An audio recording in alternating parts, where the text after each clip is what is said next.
அடிச்சு என் பிள்ளைக்கு நிறைய ரத்தம் போய் 3வது சட்டையில கூட என் வீட்டில் கிடக்கு ரத்தமா கிடக்கு. மற்றதெல்லாம் அங்கே தூக்கி போட்டு வந்துட்டாங்க. என் பிள்ளை 2 என்னன்னு செத்தான்னு எனக்கு தெரியல. அங்கே நான் போகலை. என் நம்பரை நான் கொடுக்கவே இல்லை. எப்படி வாங்கினாங்களோ தெரியல. என் தம்பி நம்பர் தான் கொடுத்தேன். அவனுக்கு ஃபோன் போடாமல் எனக்கு போட்டு நீங்கள் யாருன்னா பெனிக்ஸ் அம்மாவா நான் உடனே வாங்க உங்கள் பையனுக்கு ப்ரெஷர் ஏறிட்டுனாங்க. அப்புறம் நான் என் தம்பிக்கு ஃபோன் போட்டு இப்படி சொல்கிறாங்க போவோன்ட்டு நாங்கள் ஆறுமுக நரி வரைக்கும் போனோம். அப்புறம் ரொம்ப அதிகமாக இருக்குது அப்படின்னாங்க. கூப்பிடுறதுக்கும் இல்லை அவனையும் கொண்டு போய் உள்ள வச்சுட்டானுங்களே. இங்கே எங்கள் அப்பாவை கூட்டு போய் ஸ்டேஷனுக்குள்ளே தள்ளி அடித்து ஒரு மகன் முன்னாடி தகப்பன் அடித்தா மகனால் தாங்க முடியுமா? ஏயா விசாரணைன்னு தானேயா கூட்டு போனீங்க, ஏயா அடிச்சிங்கன்னு கேட்டதுக்கு அவனையும் போட்டு அடின்னு அடிச்சு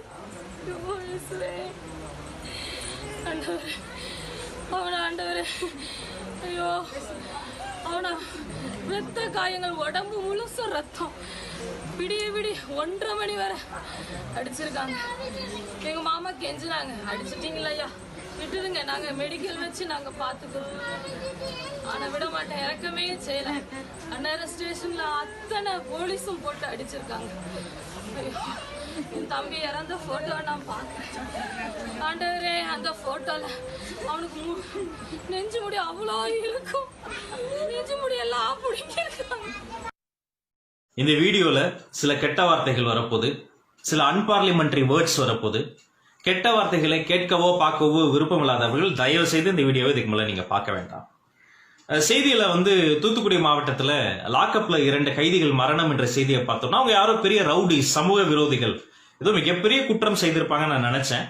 ஆனா முழுசா அதை பத்தி அடுத்தடுத்த செய்திகளை படிக்கும் போது அதிர்ச்சியா இருந்தது. அவங்க செஞ்ச ஆகப்பெரிய குற்றம் என்ன தெரியுமா? ஊரடங்கு நேரத்துல குறிப்பிட்ட டைமுக்கு மேல அந்த கடையை திறந்து வச்சதுக்காக கதற கைது செய்யப்பட்டு ரொம்ப புரூச்சுவலா சித்திரவதை செய்யப்பட்டு லாக்அப்ல வைத்து அவர்கள் இறந்து போயிருக்கிறார்கள். தன்னுடைய கணவனையும் ஒரே மகனையும் இழந்த அந்த அம்மா இருப்பாங்க பாருங்க, அந்த அம்மா எழுதின ஒரு கம்ப்ளைண்ட் இருக்கு, குற்றவியல் நீதித்துறைக்கு எழுதியிருக்கிறாங்க. அந்த கம்ப்ளைண்டோடைய ஒரு சின்ன சுருக்கத்தை நான் உங்ககிட்ட படிச்சு கட்ட ஆசைப்படுறேன். இதுலதான் நான் ஆரம்பத்துல சொன்ன அந்த கெட்ட வார்த்தைகள் அன்பார்லிமெண்டரி வேர்ட்ஸ் எல்லாம் வருது. அதை கேட்க விரும்பாதவர்கள் கேட்க வேண்டாம், பார்க்க வேண்டாம். ஆனா இதான் உண்மை. பல இடங்கள்ல சாமானியர்கள் சாதாரண மக்கள் சமூக விரோதிகளுக்கு கிடைக்கிற ட்ரீட்மெண்ட்டை அனுபவிச்சுக்கிட்டு அப்படி கடந்து போயிட்டே இருக்கிறாங்க. செல்வராணி அம்மா எழுதின அந்த கம்ப்ளைண்டுடைய சுருக்கம் என்னன்னா, 19ஆம் தேதி பெட்ரோலுக்கு வந்த காவலர்கள் அவங்களுடைய கடையில இருந்த அவருடைய பையன்கிட்ட போய் கடையை சாத்த சொல்லியிருக்காங்க. உடனே அவருடைய அப்பாவும் பையனை கடையை சாத்தி வீட்டுக்கு வந்துட்டாங்க. ஆனா அடுத்த நாள் 20ஆம் தேதி மறுபடியும் 6:30 மணிக்கு என் கணவர் கடையில் இருந்த போது உதவி ஆய்வாளர் பாலகிருஷ்ணன் மற்றும் காவலர் ஜேசுராஜ் என் கணவரின் சட்டை காலரை பிடித்து இழுத்து, ஏழை தேவடியா மகனே நீ பெரிய சுன்னியா என கூறி கடையில் இருந்து வெளியே எடுத்துள்ளனர். அப்போது எனது மகனும் சுடலை முத்து மகன் ராஜாராம் மற்றும் சித்திரை தேவர் மகன் கல்யாண சுந்தரம், கிறிஸ்டோபர் மகன் ஆண்டன் பிரகாஷ் ராஜா ஆகியோரும் அந்த சம்பவத்தை பார்த்து உதவி ஆய்வாளரிடம் எதற்காக எனது அப்பாவை இழுத்து செல்கிறீர்கள் என்று கேட்டுள்ளனர். அதற்கு காவல் உதவி ஆய்வாளர் நீ போலீஸ் ஸ்டேஷன் வா என கூறியுள்ளார். உடனே எனது மகனும் அவருடைய நண்பர்கள் பெரிய லிஸ்ட் சொல்றாங்க, அனைவரும் காவல் நிலையத்திற்கு சென்றுள்ளனர். அப்பொழுது பல வழக்கறிஞர்களும் காவல் நிலையத்தில் இருந்துள்ளனர். அங்கு காவல் நிலையம் வாசலில் நின்ற காவல் ஆய்வாளர் ஸ்ரீதர் எனது கணவரை பார்த்து, அதாவது ஜெயராஜ் அவருக்கு 59 வயது பெரியவர், அவரை பார்த்து எனது கணவரை பார்த்து புண்டா மவனே போலீஸை எதிர்த்தா பேசுற என்று கன்னத்தில் அடித்துள்ளார் பையன் முன்னாடி. இதனை கண்ட எனது மகன் எனது அப்பாவை அடிக்காதீர்கள், எனது அப்பா உடல் நலம் இல்லாதவர் என்று கூறி நிலையத்திற்குள் சென்று கேட்டுள்ளார். அப்போது காவல் ஆய்வாளர் ஸ்ரீதர் என் மகனை பார்த்து புண்டா மவனை காவல் நிலையத்திற்குள் போலீஸை எதிர்த்தா பேசுகிறாய் என்று சொல்லி காவல் உதவி ஆய்வாளர் பால்துறையை பார்த்து இவனையும் சேர்த்து அடியுங்கள் என்று கூறியுள்ளார். எங்க அப்பா ஒரு பேஷண்ட், அவர் கன்னத்துல அறையாதீங்கன்னு சொன்னதுக்கு போலீஸ் ஸ்டேஷன்ல எதிர்த்து பேசுறியான்னு அவரையும் கட்டி வச்சு அடிச்சிருக்காங்க. உடனே உதவி ஆய்வாளர்கள் மற்றும் பால்துறை மற்றும் காவல் நிலைய தன்னார்வ தொண்டர்கள், இதுல என்ன தன்னார்வம் தெரியல, கணபதி, கண்ணன், ஜேக்கப், எலிசா ஆகியோரும் எனது மகனின் கால் மூட்டில் மிதித்து உடைக்க சொல்லியுள்ளார். உடனே அவர்களும் என் மகனின் மூட்டு மற்றும் கால் பாதத்தில் நீண்ட கம்பால் அடித்துள்ளனர். அவன் வலி தாங்காமல் துடிதுடித்துள்ளான். பின்னர் எனது மகனை சுவரோடு சேர்த்து வைத்துக் கொண்டு பின்பகுதியில் அடித்துள்ளனர். இதில் எனது மகனின் பின்பகுதி கிழிந்து ரத்தம் வடிந்துள்ளது. அப்போதும் எனது மகனை கொடூரமாக அடித்துள்ளனர்.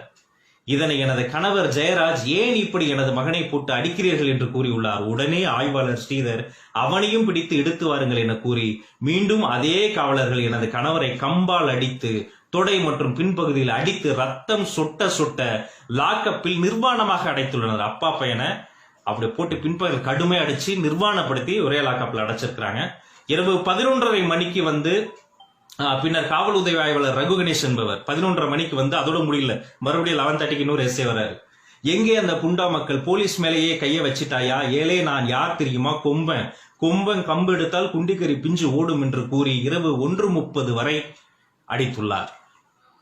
சுடலைமுத்து எஸ்ஐ என்பவர் மூலமாக சம்பவத்தை கேள்விப்பட்டு நான் காவல் நிலையத்திற்கு இரவு சென்றேன். அங்கு எனது மகனும் கணவரும் காயத்துடன் காவல் நிலையத்தில் இருந்தார்கள். அங்கு இருந்தவர்கள் நான் விசாரித்த போது உங்கள் கணவர் மீது மகன் மீது வழக்கு பதிவு செய்யப்பட்டுள்ளது, இனிமேல் நீதிமன்றத்திற்கு சென்று பார்த்துக்கொள் என்று கூறிவிட்டார். இவர் இதுவரை 25க்கும் மேற்பட்ட அப்பாவி நபர்களை அடித்து காயப்படுத்தியவர் என்பது பொதுமக்களுக்கு நன்கு தெரியும். பின்னர் 21ஆம் தேதி எனது கணவரையும் மகனையும் சாத்தான்குளம் மருத்துவரிடம் காட்டி தகுதி சான்று பெற்று சாத்தான்குளம் நீதிமன்றத்தில் ஆஜர்படுத்தி கோவில்பட்டி சிறையில் அடைத்துள்ளனர். நேற்று இரவு எனது மகன் கோவில்பட்டியில் இறந்து விட்டான் என்ற செய்தி தெரிய வந்தது. பின்பு இன்று காலை 8 மணி அளவில் எனது கணவரும் இறந்து விட்டார் என்ற செய்தி வந்தது. எனது கணவரும் மகனும் ஒரு தவறும் செய்யாதவர்கள். எனது மகனுக்கு திருமணமாகவில்லை, இன்னும் 2 மாசத்துல அவருக்கு கல்யாணத்துக்கான வேலைகள்லாம் போயிட்டு இருந்தது. எனது கணவரும் எனது மகனும் சாத்தான்குளம் காவல்துறை சேர்ந்த காவல் ஆய்வாளர், உதவி ஆய்வாளர்கள், காவலர்கள் மற்றும் தன்னார்வ தொண்டர்கள் ஆகியோர்கள் அவர்களை அடித்ததன் காரணமாகவே இறந்துள்ளார்கள். எனது கணவர் மற்றும் மகனை சாத்தான்குளம் போலீஸ் அடித்ததால் இறந்து விட்டனர். ஆகவே அவனது கணவரையும் மகனையும் காட்டுமிராண்டித்தனமாக அடித்து கொலை செய்த ஆய்வாளர்கள் ஒரு பெரிய லிஸ்ட் சொல்லியிருக்கிறாங்க. அவர்கள் மீது வழக்கு விசாரணை செய்து நீதி நிவாரணம் பெற்றுக் கொடுக்கும்படி கேட்டுக்கொள்கிறேன் அப்படின்னு அந்த கம்ப்ளைண்டோடைய சுருக்கம் தான். கொஞ்ச நாட்கள் முன்பு அமெரிக்காவில் கருப்பு நிறத்தை சார்ந்த ஜார்ஜ் ஃபிளாய்ட் அவர்கள் கைது செய்ய முற்படும் பொழுது அவருடைய கழுத்துல வந்து ஒருத்தர் முட்டியை வச்சு ஒரு போலீஸ் அப்படியே அடக்கிக்கிட்டே இருந்தாரு. ஜார்ஜ் ஃபிளாய்ட் இறந்துட்டார். அமெரிக்காவே உலகமே கொந்தளிச்சது. ஜார்ஜ் ஃபிளாய்ட் ஒருவருக்காக ஒட்டுமொத்த உலகமும் போராடியது. பிளாக் லைவ்ஸ் மேட்டர் என்ற ஒரு ஹேஷ்டாக் இங்க இந்தியாவில் தமிழ்நாட்டில் எத்தனை பேர் அதற்காக குரல் கொடுத்தாங்க. அப்படியே அமெரிக்க மக்களினுடைய அந்த ஒரு வெகுண்டு எழுந்த எழுச்சியை பார்த்து பல மாகாணங்களில் போலீஸ் நிலைமை பண்ணிச்சு. அதே மாதிரி முட்டி போட்டு மண்டியிட்டு மன்னிப்பு கேட்டது அமெரிக்க காவல்துறை. அதற்கெல்லாம் இங்க வாய்ப்பு இல்லை. ரொம்ப அக்ரெசிவான ஒரு ஆக்ஷன் எடுத்திருக்காங்க. என்ன தெரியுமா, சம்பந்தப்பட்ட 2 எஸ்ஐ ஆயுதப்படைக்கு இன்னொரு டிபார்ட்மெண்ட்டுக்கு டிரான்ஸ்பர் பண்ணிட்டாங்க. ஆஹா, இந்நேரம் அவங்க ஆடி போயிருப்பாங்க.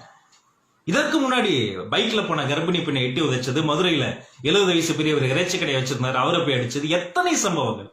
ஒரு பக்கம் இந்தியாவுக்கே பொக்கிஷமான பல சிறந்த காவல்துறை உயர் அதிகாரிகளை தந்தது இந்தியாவுக்கே கொடுத்தது தமிழ்நாடு காவல்துறை. பல IAS IPS ஆபீசர்ஸ் கொடுத்திருக்காங்க. பல இக்கட்டான சூழ்நிலைகள்ல அவங்க பிரேவா செயல்பட்டு இருக்காங்க. இந்த கொரோனா COVID-19 சிச்சுவேஷன்ல எத்தனை பேர் தொற்றுக்காலானாங்க. ஒரு போலீஸ் இங்க சென்னையில ஒரு காவல்துறை அதிகாரி இறந்து போனார், அது ஒரு பக்கம். ஆனால் இன்னொரு பக்கம் டாக்டர்ஸ், நர்சஸ், போலீஸ் டிபார்ட்மெண்ட்ல இருக்கவங்க மட்டும் ஃப்ரண்ட்லைன் வாரியர்ஸ் கிடையாது. மக்களுக்கு தேவைப்படுகிற இந்த ஒரு அடிப்படையான விஷயங்கள் அந்த சப்ளை செயின் பிரேக் ஆகாம பாத்துக்கிற ஒவ்வொரு வியாபாரியுமே ஒரு மிகப்பெரிய ஃப்ரண்ட்லைன் வாரியர் தான். சரி, அவங்கள வந்து பயங்கரமா நம்ம குளோரிஃபை கூட பண்ண வேணாம். ஆனா குறைந்தபட்ச மனிதாபிமானம், ஒரு மனித உரிமை இல்லாம ஒரு அப்பாவையும் பையனையும், இப்பதானே ஃபாதர்ஸ் டே எல்லாம் போச்சு, அத்தனை பேர் உருகி போஸ்ட் எல்லாம் போட்டு கவிதை எல்லாம் போட்டாங்களே. அப்பா முன்னாடி பையனை அடிச்சு பையன் முன்னாடி அப்பாவை நிர்வாணப்படுத்தி என்ன சார் இது?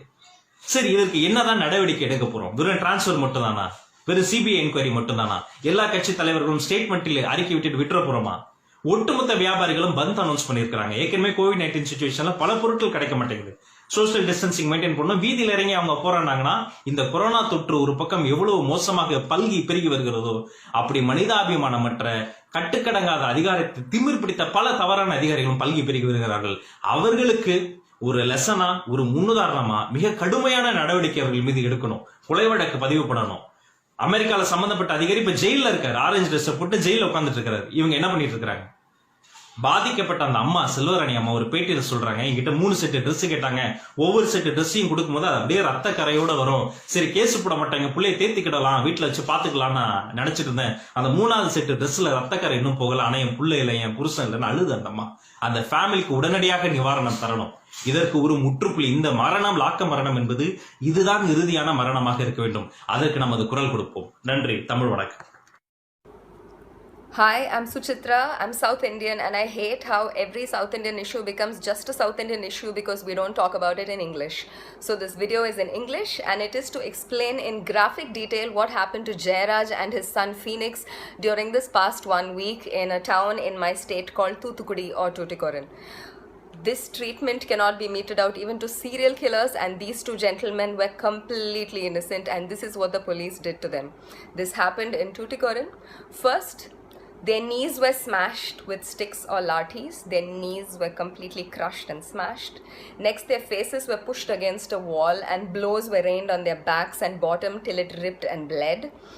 They were stripped completely, and not even their underwear was spared. They were completely stripped naked and thrown into jail. The gates were locked, but we know for a fact that this is what happened behind the gates. They were taken to a spot where there were no CCTV cameras, and steel-tipped wooden lathis or batons or batons or sticks were shoved up their buttholes several times. And there was also a great deal of torture and damage inflicted on their genitalia, because eyewitnesses of the body have stated, they've said that both the genital region and the backside were completely ripped and mangled. Their chest hair was ripped out in tufts. And 3 times during the course of this entire torture, their clothes, their blood-soaked clothes were sent back to their house, and fresh clothes were demanded, and those would go back blood-soaked, and this happened 3 times.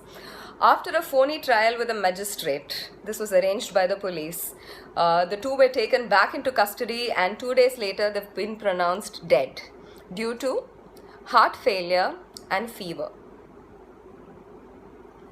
These were hardworking, lower middle class, Tamil speaking people. You're not.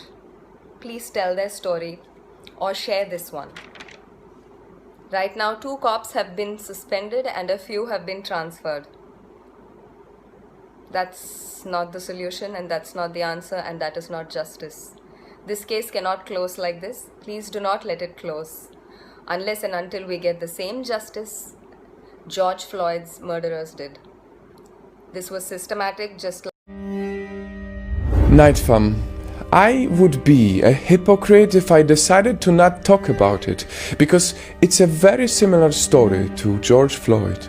A father and son were brutally murdered by the police in South India. They got arrested for keeping their mobile shop open after 8 p.m. against the COVID-19 rules. Some say that they didn't even break those rules because it was not 8 yet, but now that doesn't matter. What matters now is that these 2 men were not supposed to die on that day. Hi, I'm Suchitra. I'm South Indian, and I hate how every South Indian issue becomes just a South Indian issue because we don't talk about it in English. This woman motivated me to make this go global. Because you see, it's true.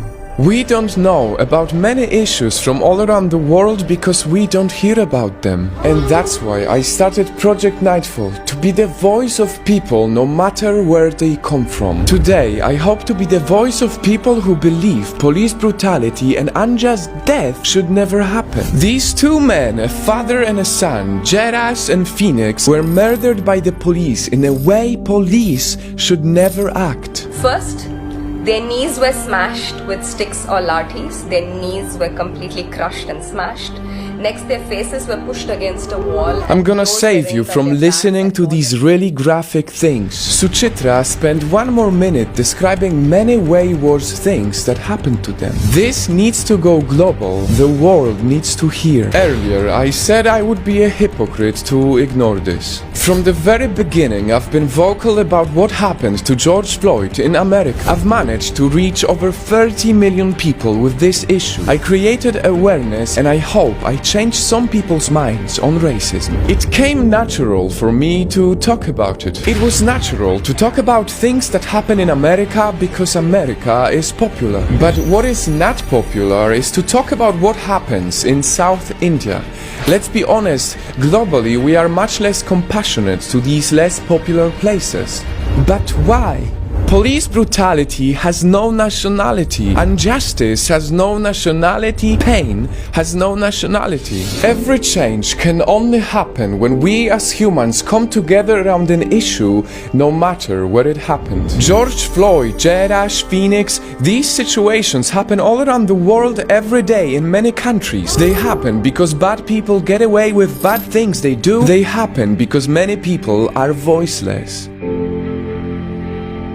Today, I hope the voice of the people carries far, far away, because we should always remember, injustice happens in many countries, but not every country gets justice.